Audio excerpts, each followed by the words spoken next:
ನಮಸ್ಕಾರ ಬಂಧುಗಳೇ.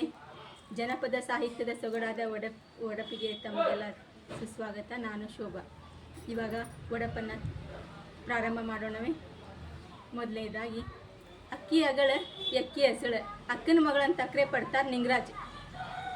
4 ಮಂದಿ ತೂಕರಿಂದ ಮಾತಾಡಿ ಲೋಕ ಗೆಲ್ತಾರೆ ನಿಂಗರಾಜ್.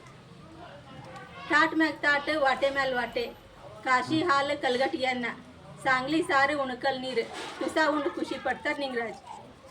ದೇವದೇವದವರು, ದೇವಲೋಕದವರು, ಸಾಲ ಮುತ್ತೈದೇರು, ಸರ್ವಡ್ಡಣದವರು, ಅತ್ತೆ ನೀಲವ್ವ, ಹಡದ ಸಿದ್ದವ್ವ ಹಿಡಿದು ಕೊಡುವಾಗ ಬ್ರಹ್ಮದೇವರು ಬಂದು ಬ್ರಹ್ಮಗಂಟೆಯನ್ನೊಡೆದು ಮಹಾಲಿಂಗಪ್ಪ ಅವ್ರ ಮಗಳ ಹೆಸರು ಹೇಳ್ತಾಳಂತ ಮಾರಿ ನೋಡಿ ದಾರಿ ಬಿಡ್ತಾರೆ ನಿಂಗರಾಜ್.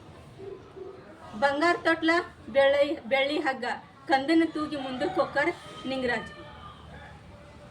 ವಸಂತವನದಲ್ಲಿ ಕೋಗಿಲೆ ಕೂಗುವುದು ಕುಹು ಕುಹು ಎಂದು, ನಿಂಗರಾಜ್ ಅವರು ನನ್ನನ್ನು ಕರೆಯೋದು ಶೋಭಾ ಎಂದು.